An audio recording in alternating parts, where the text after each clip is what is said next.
मैंने कोर्ट में PIL file किया था कि आयुष्मान भारत योजना में आयुष को शामिल नहीं किया गया है। नाम है आयुष्मान भारत, लेकिन उसमें आयुष शामिल नहीं है।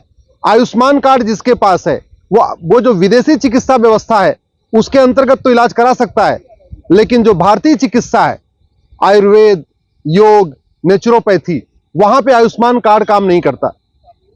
आज हमारी पीआईएल सुनने के बाद माननीय कोर्ट ने केंद्र सरकार के आयुष मंत्रालय, केंद्र सरकार के स्वास्थ्य मंत्रालय, गृह मंत्रालय, वित्त मंत्रालय को नोटिस जारी किया है, दिल्ली सरकार को नोटिस जारी किया है और हमने यही मांग किया है कि जो चिकित्सा व्यवस्था है, जो आयुष का कार्ड है या सेंट्रल गवर्नमेंट अपने एम्प्लॉइज को कार्ड देती है, हेल्थ का कार्ड देती है, या दिल्ली की सरकार अपने जो एम्प्लॉइज को कार्ड देती है हेल्थ का कार्ड, वो एलोपैथी में तो चलता है। जहां पे अंग्रेजी दवाइयों से इलाज होता है वहां तो वो कार्ड काम करता है, लेकिन जहां पे भारतीय चिकित्सा के जरिए उपचार होता है, जैसे जो पतंजलि चिकित्सालय पूरे देश में है, वहां पे आयुष्मान कार्ड काम नहीं करता। हिम्स है पूरे देश में, हिम्स के हॉस्पिटल पूरे देश में है, वहां पे आयुष्मान का कार्ड काम नहीं करता है। इसलिए आयुष्मान के अंतर्गत आयुर्वेद को भी शामिल किया जाए, योग को भी शामिल किया जाए, नेचुरोपैथी को भी शामिल किया जाए। कोर्ट ने 4 सप्ताह का समय दिया है दिल्ली सरकार को और 4 सप्ताह का समय दिया है केंद्र सरकार के आयुष मंत्रालय को, स्वास्थ्य मंत्रालय को, गृह मंत्रालय को और वित्त मंत्रालय को। जनवरी में इस पर फिर सुनवाई होगी।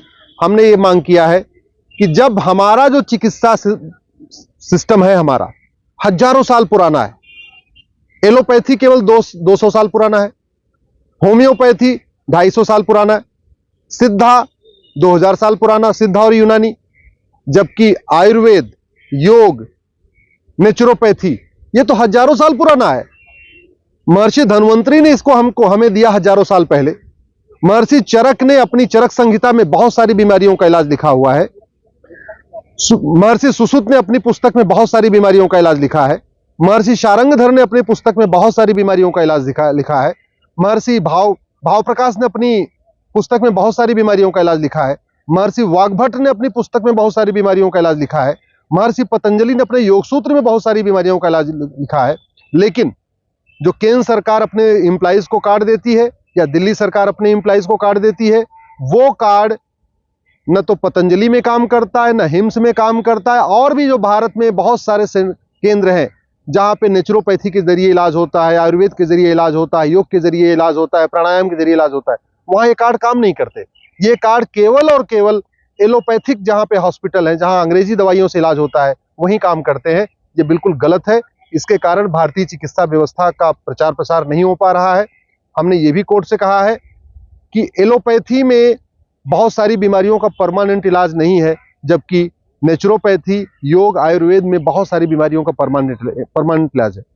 और मैंने अपना खुद का उदाहरण दिया।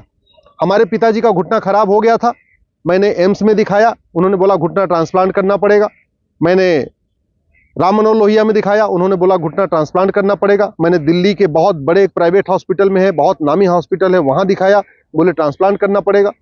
और मैंने हरिद्वार में पतंजलि में पिताजी का इलाज कराया, मात्र 10 दिन में उनका घुटना ठीक हो गया, आराम से रहते हैं, घुटना ट्रांसप्लांट करना भी नहीं पड़ा। जो ट्रांसप्लांट करने में 3-4 लाख रुपए का खर्चा आ रहा था वो भी बच गया और ट्रांसप्लांट भी नहीं करना पड़ा। आराम से वो खेत में भी जाते हैं, साइकिल भी चलाते हैं, आराम से बैठ भी जाते हैं, अलथी पलथी भी मार के बैठ जाते हैं। दूसरा मैंने कोर्ट के भी बताया, एक हमारे जानने वाले की किडनी खराब हो गई थी, मैंने उनको चंडीगढ़ भेजा हिम्स में। हिम्स में नेचुरोपैथी के जरिए, आयुर्वेद के जरिए किडनी वगैरह का इलाज होता है। जहां उनकी हर हफ्ते किडनी की डायलिसिस होती थी वो बंद हो गई। अब वो उनको डायलिसिस कराना नहीं पड़ता और बहुत सस्ते में इलाज हो गया और नेचुरल तरीके से इलाज हो गया। न कोई दवा खाना पड़ रहा है उनको, न उनको डायलिसिस कराना पड़ रहा है। 2 घंटे गर्म पानी में बैठते हैं, योग प्राणायाम करते हैं और उसके बाद फिर सर पैर को थोड़ा ऊपर उठा दिया जाता है, सिरहाना नीचे रखा जाता है। इस तरीके से नेचुरल तरीके से इलाज किया जाता है। तो जब हमारे भारतीय चिकित्सा में बीमारियों का परमानेंट इलाज है, जब हमारे पास योग, नेचुरोपैथी, आयुर्वेद के जरिए बाजपन का इलाज हो सकता है, नपुंसकता का इलाज हो सकता है, कैंसर का इलाज हो सकता है, गूंगेपन का इलाज हो सकता है, बहरेपन का इलाज हो सकता है, आंखों का इलाज हो सकता है, डायबिटीज का इलाज हो सकता है, मोटापा का इलाज हो सकता है, बहुत सारी ऐसी असाध्य बीमारियों का इलाज हो सकता है, तो फिर ये आयुष्मान का कार्ड यहाँ पे क्यों नहीं इसको लागू किया जा रहा है? आयुष्मान का जो कार्ड है वो जो गरीबों को मिलता है उसका लाभ उनको आयुर्वेद पे नहीं मिल रहा है और गरीबों को ये मजबूरी में अंत में अंग्रेजी दवाइयों से इलाज कराना पड़ता है। माननीय कोर्ट ने भी खुद कहा है कि बहुत अच्छा विषय है और ये बिल्कुल गंभीरता के साथ इसको सरकार को भी देखना चाहिए। मैं आशा करता हूं 4 हफ्ते में जब सरकार का जवाब आएगा तब तक सरकार एक पॉलिसी बना लेगी और आयुष को यानी आयुर्वेद को, नेचुरोपैथी को, योगा प्राणायाम को आयुष्मान कार्ड के अंतर्गत लाएगी, जिससे जो गरीबों को आयुष्मान कार्ड मिलता है 5 लाख रुपए तक इलाज कराने का, वो आराम से जाके किसी आयुर्वेदिक हॉस्पिटल में इलाज करा सके, नेचुरोपैथी हॉस्पिटल में इलाज करा सके, हिम्स में इलाज करा सके, पतंजलि के जो पूरे देश भर में हॉस्पिटल है वहां इलाज करा सके। इससे पहली बात तो ये कि बीमारियों का परमानेंट इलाज होगा। दूसरा, भारतीय चिकित्सा को बढ़ावा भी मिलेगा। अभी आज की डेट में सबसे पहले आदमी जाता है अंग्रेजी दवाइयों के पास, जब वहां इलाज नहीं होता है फिर पलट के आता है आयुर्वेद के पास, नेचुरोपैथी के पास, योग के पास। जब ये आयुष्मान कार्ड हर जगह लागू हो जाएगा, आयुर्वेद में भी लागू होगा, नेचुरोपैथी में भी लागू होगा, आपके होम्योपैथी में भी लागू होगा, तो आदमी सबसे पहले अपने इंडियन जो हेल्थ केयर सिस्टम है वहां इलाज कराएगा। और मेरा अपना व्यक्तिगत अनुभव यह है, एलोपैथी में अगर एक बीमारी का इलाज कराते हैं तो 2 बीमारियां बोनस में मिलती हैं।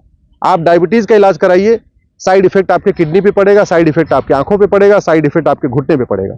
दूसरी तरफ आप डायबिटीज का इलाज आयुर्वेद में कराइए, नेचुरोपैथी के जरिए कराइए, योग प्राणायाम के जरिए करिए, सस्ता भी पड़ेगा और डायबिटीज तो ठीक होगी, कोलेस्ट्रॉल भी ठीक हो जाएगा, हो सकता है वजन भी कम हो जाए, हो सकता है हार्ट की समस्या है वो भी कम हो जाए। तो जो भारतीय चिकित्सा है, योग प्राणायाम, नेचुरोपैथी, आयुर्वेद के जरिए एक बीमारी का आप इलाज कराते हैं, 2 बीमारियां फ्री में ठीक हो जाती हैं, 2 बीमारियां बोनस में ठीक हो जाती हैं। वहीं दूसरी तरफ जब आप एलोपैथी में इलाज कराते हैं, एक बीमारी की इलाज कराते हैं, 2 बीमारियां आपको बोनस में मिल जाती हैं। इसलिए जरूरत यह है कि आयुष्मान कार्ड को हर जगह शामिल किया जाए। मैं इस देश के सभी राज्य सरकारों से निवेदन करता हूं, आपकी जो हेल्थ की स्कीम है उसको केवल आप अंग्रेजी दवाइयों तक सीमित मत रखिए।